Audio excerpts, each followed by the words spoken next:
let's now consider the magnetic force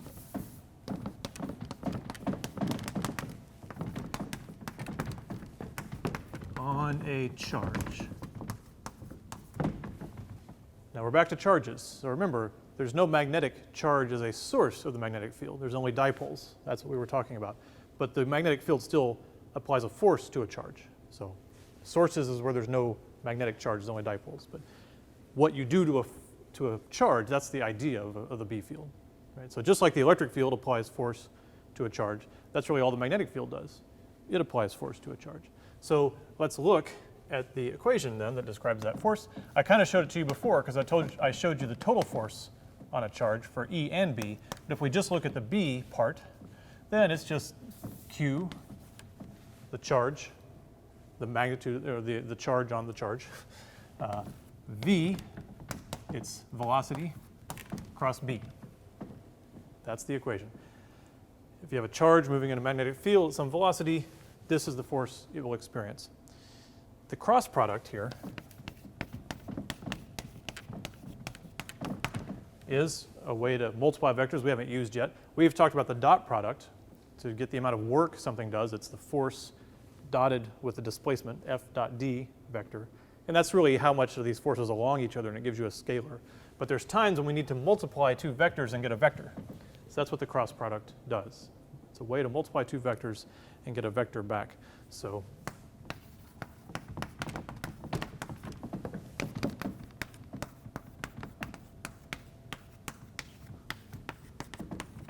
multiply two vectors and get a vector. But it's also harder than the dot product. You'll see why. We'll look at how it behaves. All right. So now let's just do one. Let's imagine we have a uniform magnetic field this way. So everywhere in space, uniform magnetic field, like we always draw. Okay. And we're going to put a charge in there with charge Q. Let's put it right here. And we're going to have it moving down with velocity v. In this case, at 90 degrees to the magnetic field. Okay. So we got to think about which way is the force going to be and what's its magnitude going to be. So we want to think about what is this equation telling us. So let's do the magnitude first.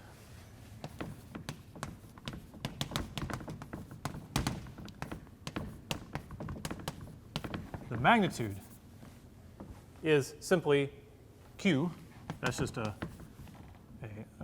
scalar number. The magnitude of the velocity, the magnitude of the B field, times the sine of the angle between them, not the cosine. So there's theta. It doesn't have to be 90 degrees. I drew it as 90 degrees. But it's Q VB sine theta. So dot product is maximum when they're aligned, but cross product is the opposite. It's maximum when they are perpendicular to each other. So if V is perpendicular to B, that's when you get your maximum magnitude. If V is parallel to B, that's when you get 0. So in that sense, it's like the opposite of the dot product. But then what about the direction? So you get the direction from the right-hand rule. You just say V, in this case, V cross with B, and it points out. So in this kind of work, and you get to the magnetic field, 3D becomes very important. Okay? So in the electric field, it had to be 3D. You had the fields and you had to think about the flux. It had to be 3D. But most of the drawings you could get away with 2D, and you could just kind of visualize it in 3D. Right? Magnetic field, we don't have that option. Okay? So here, the direction is from the right-hand rule, and we are going to have to draw it out of the board. We have no choice. So what you really have to think about is treat the vector really as an arrow. Okay? So if I were to draw the vector arrow like a real arrow, it's a stick, right? And then you make a little arrowhead out of wood, right? It's got the little part. You found one when you were camping, and they use a little twine to tie it to the stick. And here there's some bird feathers out here, right? So we have to, think about a real arrow. Okay? Now, if that vector arrow is coming at you, what do you see? You see the tip of the arrow. So this is how we draw a vector out of the board. Okay? And if instead of the arrow coming at you, it's going away from you, maybe you shot the arrow, then you see the feathers. So then we draw an X. Okay? Those are the feathers going away from you. That's going in to the page or to the board or wherever this is printed.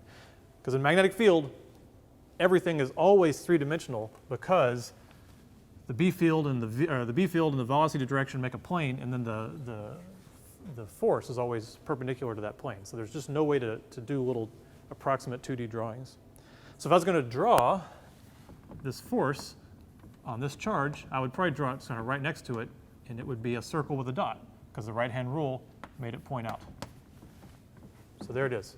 You get the magnitude, QVB, sine theta, where that was this angle, and then you get the direction from the right-hand rule. Okay. And I see, oh, we have a question.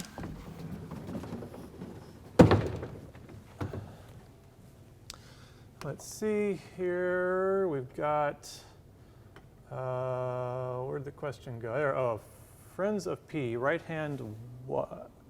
Oh yes, the right-hand rule. You're going to have to be very good at the right-hand rule.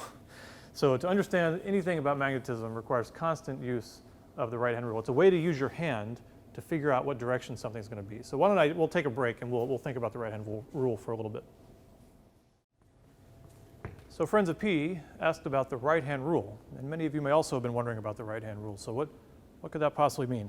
So hey, let's define it. I like to define everything. So what is the right-hand rule in physics and math, for that matter?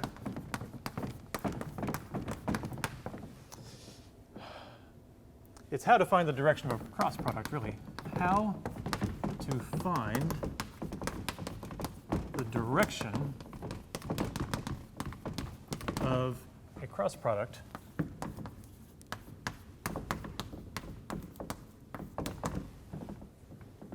and many other things.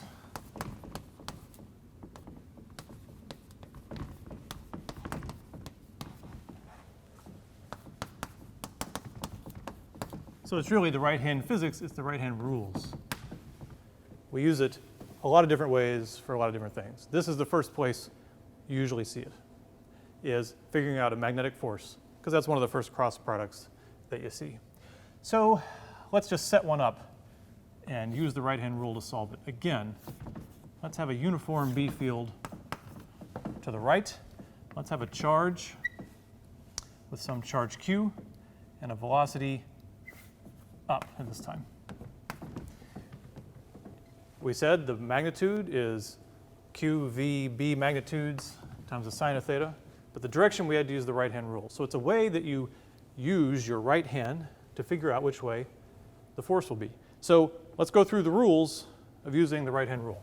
Rule number one is use your right hand. So here at Rice, I've had students getting everything wrong with their magnetic fields and forces, and I look at them and they're using their left hand. So use your right hand. If you don't know what I mean, here is the trick on how to find your right hand. If you do this, your fingers are making L's, and only this one is making an L, right? So the one that makes an L is your left hand. This is your right hand. And I thought this would always work, except I told it to my 10-year-old kid, and he said, no, they both make an L. And so anyway, don't do that. Like this, if you do it like this, then only this hand makes an L. So that's how to find your right hand if you're not sure where it is, okay? Use your right hand. I guarantee one of you is going to start doing it with your left hand. Promise, it always happens. Number two is point fingers along V.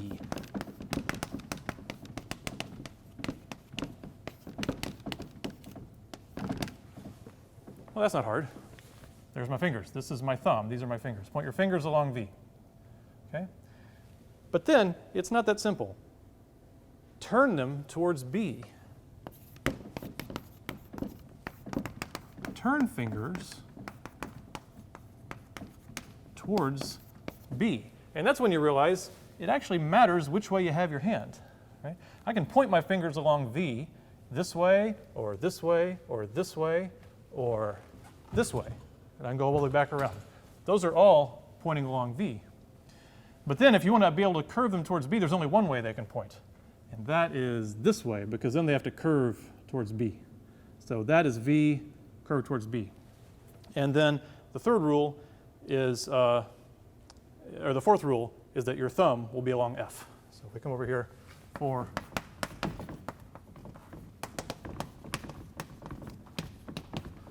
thumb along F. So if we've done this correctly, then V, if we have it turned this way across B, that way, F will be inside. And this is the right answer. For this configuration, the force will be inside. Let's do another one, just while we're going here. Now we'll do them quick, because we have our right-hand rule. B again that way. Let's have a charge Q. It doesn't have to be at 90 degrees. It can move at some angle to B. All right? So let's look at this one. It's V cross B. Fingers along V. We've got to curve them to B, and sometimes you can't do it. Your wrist is not omnidirectional. You can break your wrist trying to do this, so be very careful. Sometimes you have to get on the other side of the thing. So now I've got to walk over here and say V cross B, and that's pointing out. Right? I have to have them fingers this way. This way doesn't work. It won't cross to B. This way doesn't work. It has to be V this way cross B. And you see, oh, this force, again, points out. Okay? Let's do one more. What if we have B this way,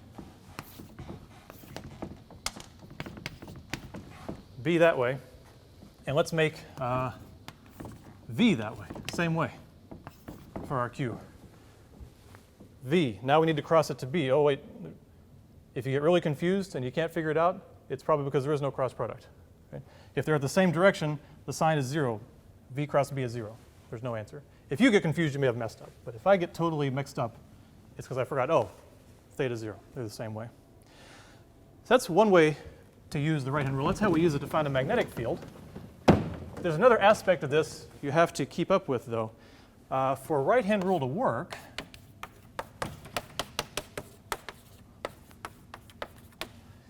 you must use a right-handed coordinate system.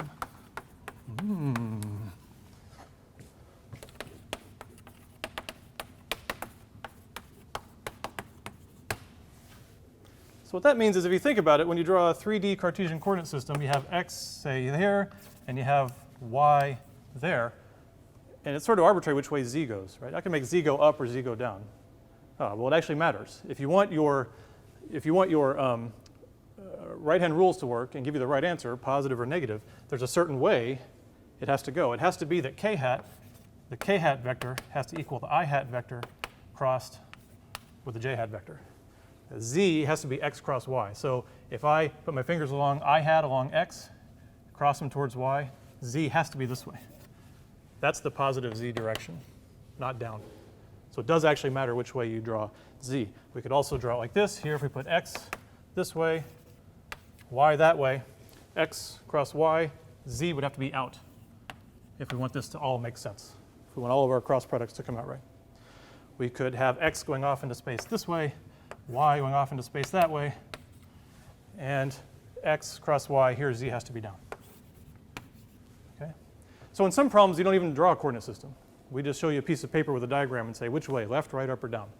And then you don't necessarily need to think about x, y, and z. But if you're setting up a complicated problem with a coordinate system, you have to actually set it up with a right-handed coordinate system. Okay?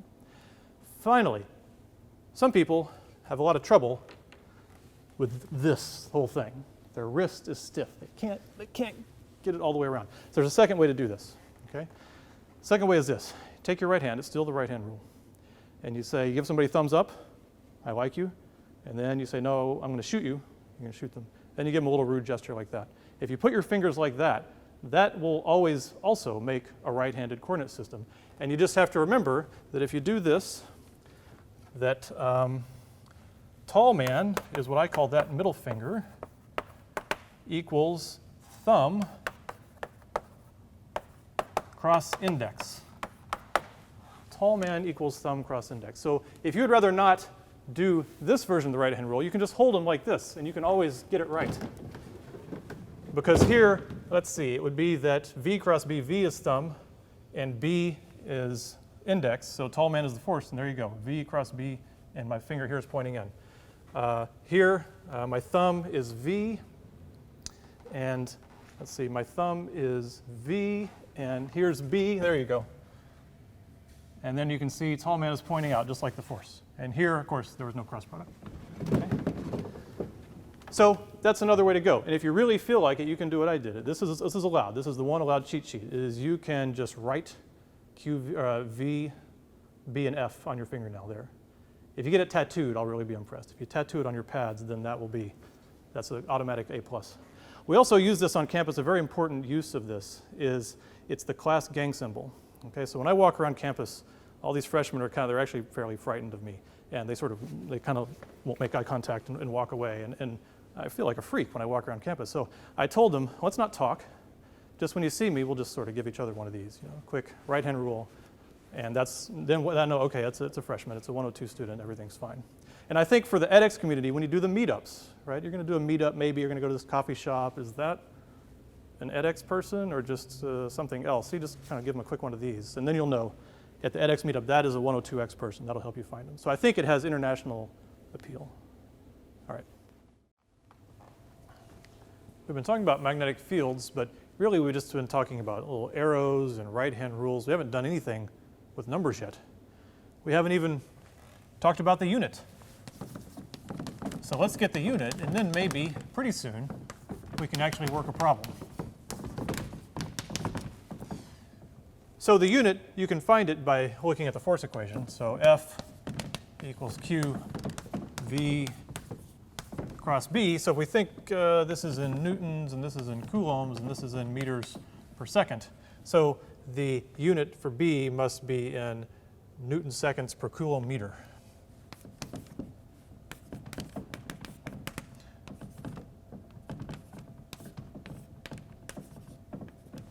And that has a name, that's called a Tesla, after Nikola Tesla, or we abbreviate it with a big T. So that is the MKS unit for the magnetic field, the Tesla. That is a really big field.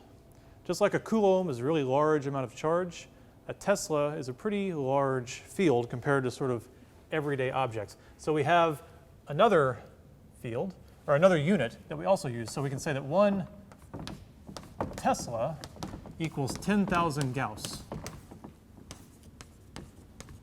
which we abbreviate with a G.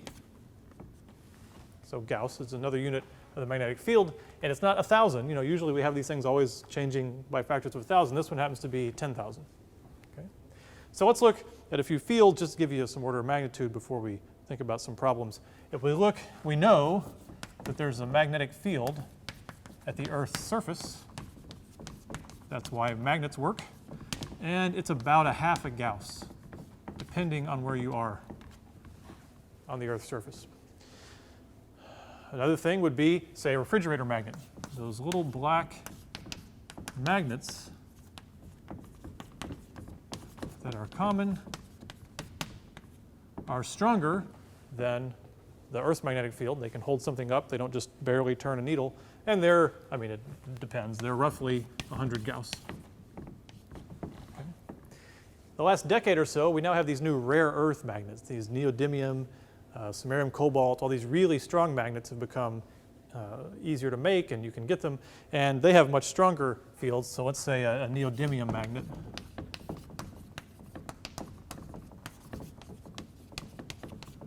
The ones that made the magnetic earring possible are much higher. They're up into the thousands of Gauss, say about 5,000 Gauss. And of course, it depends quite a bit on how big it is and what its properties are. They can get up to a Tesla. They can be down in the low thousands of Gauss. Another big magnetic field you might experience is if you get an MRI, when you have to lay in that tube, giant magnetic fields. MRI, if you go to the hospital, typical MRI, now we're up to Tesla. A couple of Tesla. Maybe higher, maybe lower. So we experience magnetic fields over quite a few orders of magnitude. If you want the biggest magnetic field, you go to Florida. You go to the Florida State University National High Magnetic Field Laboratory. It's in Florida, makes me nervous, and it is at 45 Tesla. And they will tell you that that is the biggest man-made magnetic field, but actually it isn't. That's the biggest constant man-made magnetic field. You can also get it a little bit higher. You can have one that just lasts briefly, have a current, instead of big superconducting coils making, continuous current making a field, you can just pulse some current and try to make it higher. If you do that, you can get up into the hundreds of Tesla. And then, if you're willing to destroy the equipment, if you're willing to just do it once, you can send such a huge pulse that you can get up into the thousands of Tesla. It's like you set it up, bam, the current hits, thousands of Tesla, everything's melted and destroyed. But if you want to do a nice calm DC experiment, 45 Tesla is pretty much the top.